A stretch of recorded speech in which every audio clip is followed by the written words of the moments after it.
In the previous video, we looked at some different classifications of sugars. We talked about the difference between aldose and ketose. We talked about the classification of D versus L, and we talked about how to name the type of sugar based on the number of carbons. Okay, so right now what I'm showing you here is three really common sugars that we see in our bodies and throughout biology. We have D-ribose, we have D-glucose, and we have D-fructose. And each of these are shown in the Fisher projection that we talked about in the previous video. Okay, and in this video, we're really going to focus on these three sugars specifically, which is why I'm showing them. Okay, but as it turns out, the common form in biology, in your cells, of these sugars is not always in this linear form. Instead, if you think back to ribose, we've actually seen ribose in the form of the kind of that central core part of ATP. And if you remember, when we saw it in that form, it actually adopted this cyclical structure where we had a sugar cycle that looked something like this. Okay, this is also D-ribose. So our goal in this video is to learn how to convert the linear Fisher projection into this cyclical form. So to begin this process, what I've first done is converted each of these Fisher projections into a more conventional way of representing them. This is kind of a mixture between the line structures that we've seen for hydrocarbons in the past and the complete Fisher projection that we saw in the previous video.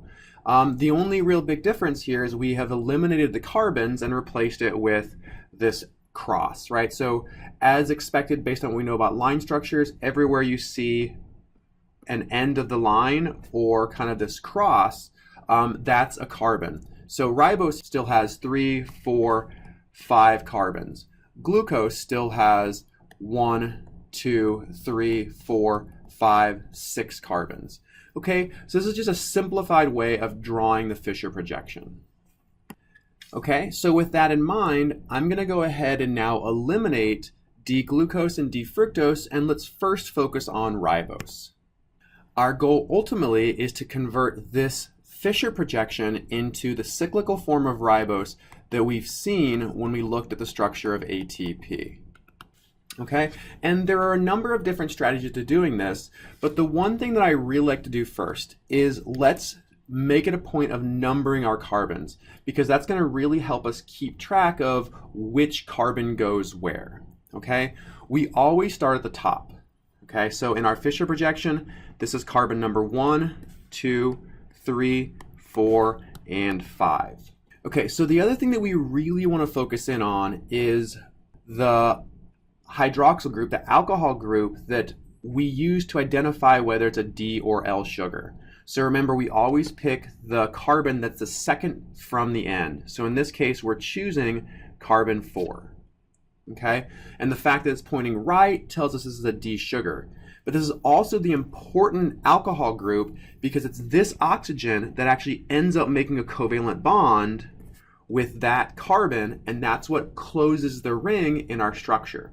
And in a minute here, when I redraw this, it'll be easy to see why that happens. Okay, but for right now, I really want you to focus in on that because this really helps us figure out how many atoms need to be present in the closed ring form of our sugar. Okay, so we see here that when we close this ring, we end up forming a ring that contains 1, 2, 3, 4, 5 atoms. And that corresponds perfectly with the number of atoms in the ring in our cyclic form.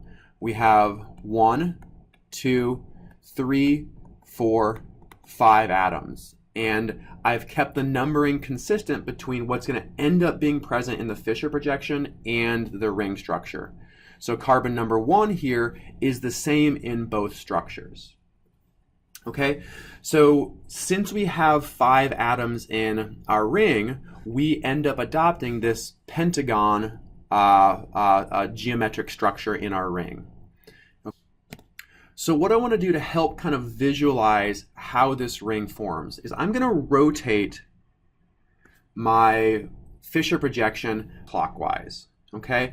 And when I do so, I'm going to try really hard to keep the orientation of all the atoms as well as possible, okay? But what I want to do is ultimately end up showing how these things adjust so that we end up with this pentagon figure. Okay, so I'm going to stick with the same colors here. I'm going to start off with carbon number 1, which is going to be present here. So there's the aldehyde and my hydrogen. So this is carbon number 1. Carbon number 1 goes to carbon number 2 and 3.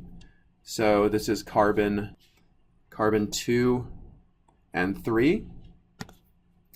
Carbon 4 ends up positioned up here, which ultimately is bonded to the OH group, and then carbon number 5 sticks up with its OH group hanging off over here.